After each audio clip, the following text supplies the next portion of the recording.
ዛሬ የምናወራው ብዙ ሰው የሚያውቀው የኮፊ ካምፓኒው ቀዝቃዛም ሆትም ድሪንክ እያቀረቡ የሚታወቁት የስታርባክስ ኮፊ ታሪክ ነው። ስታርባክስ ኮፊ እንዴት ተመሰረተ፣ እንዴት ተጀመረ፣ ምን አይነት ሁኔታ ነው ያደገው የሚለውን ሁሉም ነገር በዚህ ቪዲዮ ላይ ዲስካስ እናደርጋለን። በጣም ደስ የሚለኝ የኢትዮጵያ ልምድ ነው። ኢትዮጵያ በጣም በኮፊ ታወቀናል። ሪሌኛ የስታርባክስን አይነት ፍራንቻይዝ ቢልድ ማድረግ እንችላለን ወይ ጥያቄ በጣም የሚሆነብኝ ነገር ነውና ይህን ቪዲዮ ከወደዳችሁ ቤተሰቦች ጆይን አድርጉ። ከዚህም በኋላ ያለው ፓርት ሜሮን ታብራራልናለች። እስከመጨረሻ ድረስ ቻው። ሰላም ለእናንተ ይሁን ውድ ተመልካቾቻችን። ዛሬ ይዘንላችሁ የቀረብነው ቡናን የምንጠጣበትን መንገድ የቀየረ የዓለማችንን ግዙፍ የቡና ሰንሰለት የሆነውን የስታርባክስን አስገራሚ ጉዞ ነው። ይህ ከምንም ተነስቶ ዓለምን የተቆጣጠረ ታሪክ በውስጡ የጓደኝነት፣ የእድልን፣ የልዩ እይታና ፈጽሞ ተስፋ ለመቁረጥን ታሪክ አዝሏል። እስቲ አብረን እንመልከተው።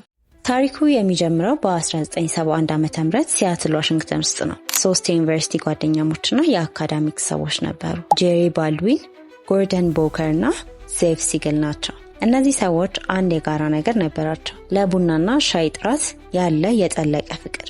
በዛን ጊዜ አሜሪካ ውስጥ የሚገኘው አብዛኛው ቡና ጥራቱ ዝቅተኛ ነበር። አይነቱም የሮቡስታ አይነት ነበር። እነሱ ግን የጥራት ጥጉ የሆነውን የአረብኛ ቡና ወይም አረቢካ ይፈልጉ ነበር። ተነሳሽነታቸውም ከፍተኛ ጥራት ያላቸውን ጥሬ ቡናዎችና ቡና መስሪያ ቁሳቁሶችን ለሰዎች መሸጥ ነበር። የመጀመሪያው ስታርባክስ የቡና መጠጦችን አይሸጥም። የሚሸጠውም ቡና ፍሬ ብቻ ነበር። የስታርባክስ ሚስጥር ኩባንያው ሲሰይመው ረጅም ውይይት ካደረጉ በኋላ ነበር። ስሙ የባህር ጉዞን የሚያስታውስ እንዲሆን ፈልገው ስለነበር ስሙን ያገኙት ከታዋቂው መጽሐፍ ሞብ ዲክ ውስጥ ነበር። በመጽሐፉ ውስጥ ያለው የጀልባው ዋና መርከበኛ ስታርባክ ይባላል። ይህ ስም የጥንት የቡና ነጋዴዎች የባህር ጉዞ ያስታውሳል ብለው ስላመኑ ነበር። የመጀመሪያው መደብር የተከፈተው በሲያትል ታሪካዊ ስፍራ በሆነው ፓይክ ፕሌስ ማርኬት አቅራቢያ ነበር። ይህ ስፍራ የብዙዎች መሳቢያ ከመሆኑ በላይ ለስታርባክስ ጥሩ መነሻ ነበር።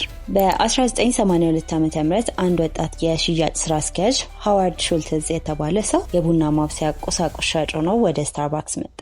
ከዛ በፊት በኒውዮርክ ይኖር የነበረው ሃዋርድ የስታርባክስን ቡና ለመጀመሪያ ጊዜ ሲቀምስ ተማረከ። የቡናው ጥራት ከዚህ በፊት ከቀመሰው ሁሉ የተለየ ነበር። በዚያን ጊዜ በሲያትል ውስጥ በ6 መደብሮች ብቻ ተወስኖ የነበረው ስታርባክስን በመቀላቀል ስራ አስኪያጅ ወይም ዳይሬክተር ኦፍ ሪቴል ኦፕሬሽን ሆነ። ሃዋርድ ወደ ሚላን ጣሊያን ተጓዘ። ይህ ጉዞ የስታርባክስን ታሪክ ለዘላለም ለወጠው። ጣሊያን ውስጥ ያሉት የቡና ቤቶች ወይም ኤስፕሬሶ ባርስን ተመለከተ።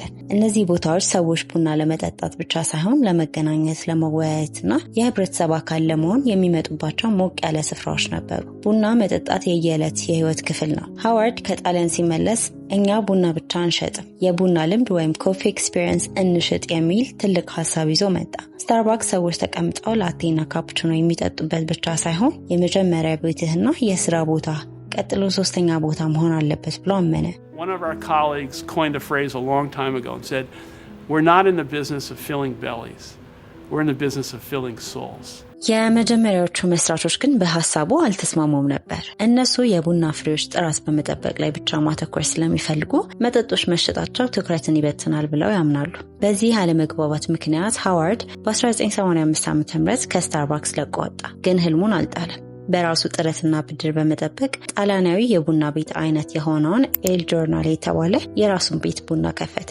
በ1987 ዓ.ም የስታርባክስ መስራቾች ጄሪ ባልድዊን እና ጎርደን ቦከር ትኩረታቸው ወደ ፒትስ ኮፊ ወይም ሌላ የቡና ኩባንያ ለማድረግ ወሰኑ። ሃዋርድ ለስታርባክስ ምልክት የምርት ስምና 6ቱን መደብሮች ለመግዛት እድሉን አገኘ። በ1987 ዓ.ም ሃዋርድ በድምሩ $3.8 ሚሊዮን በማሰባሰብ ስታርባክስን ገዛ። የኤል ጆርናሌ መደብሮችን ከስታርባክስ ጋር አዋህዶ ስታርባክ ኮርፖሬሽን የሚለውን ስም አስቀጠለ። አዲስ የጀመረው ታሪክ ሆነ። The mere act of sipping a cool Starbucks Frappuccino chills and neutralizes the gene that causes irritability. When it is hot or humid or both. There now. Starbucks Frappuccino. 1 part coffee, 2 parts ice, 3 parts secret cold elixir. Starbucks, purveyors of coffee, tea, and sanity. ስታርባክስ በ1990ዎች ውስጥ በደንብ ተስፋፋ። በ1992 ዓ.ም በአክሲዮን ገበያ ላይ ከቀረበ በኋላ ገንዘቡን በመጠቀም ወደ ሌሎች ከተሞች እንደነ ቺካጎ፣ ቫንኩቨር እና ካሊፎርኒያ መስፋፋቱን ቀጠለ። እንደ አውሮፓውያን ዓመተ ምህረት በ1996 ወደ ጃፓን በመግባት ከአሜሪካ ውጪ የመጀመሪያውን ዓለም አቀፍ መደብር ከፈተ። ከዛም ወደ አውሮፓና ቻይና ቀጠለ።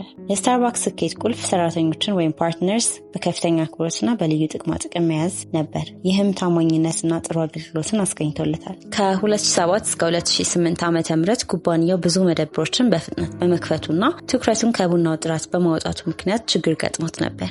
ሽያጩም እንዲቀንስ አድርጎታል። 2008 ዓ.ም ሃዋርድ ከ8 ዓመት በኋላ የኩባንያውን ችግሮች ለመፍታት ወደ ዋና ስራ አስፈጻሚነት ተመለሰ። በመጀመሪያ ያደረገው ነገር ሁሉንም የዩናይትድ ስቴትስ መደብሮች ለጥቂት ሰዓታት ዘግቶ ሰራተኞችን በቡና አፈላል ጥበብ ላይ ማሰልጠን ነበር። ይህ እርምጃ ትኩረቱን ወደ ዋናው ሴት ቡናና ጥራት እንዲመለስ አደረገ። አሁን ላይ ስታርባክስ በመላው ዓለም በ10 ሺዎች የሚቆጠሩ መደብሮች አሉት። ምንም እንኳን ተደጋጋሚ የአመራር ለውጥ ቢደረግም ሃዋርድ በተደጋጋሚ ተመልሶ ኩባንያውን መምራቱን ቀጥሏል። የቡናን ባህል ከማስተዋወቅ ባለፈ በሰራተኞች ጥቅማ ጥቅም፣ በአካባቢ ጥበቃና በማህበረሰብ ተሳትፎ ግንባር ቀደም ነው። የስታርባክስ ታሪክ ይህንን ይመስላል። ከሶስት የጓደኛሞች የቡና ፍሬ መደብር ተነስቶ በአንድ ባለራዕይ እይታ አማካኝነት የዓለም አቀፍ የቡና ማዕከል ለመሆን በቅቷል። ከምንም ተነስቶ ዓለም አቀፍ ግዙፍ ኩባንያ መሆን የቻለው ትልቁን ህልም ማየት፣ በምርት ጥራት አለመደራደርና ሰዎችን እንደ ቤተሰብ ማየት ሲቻል መሆኑን ያሳያል። እንደዚህ አይነት ሀሳብ አስተያየት እንዲደርሳችሁ ቻናላችንን ላይክ፣ ሼር፣ ሰብስክራይብ ማድረግ አይርሱ።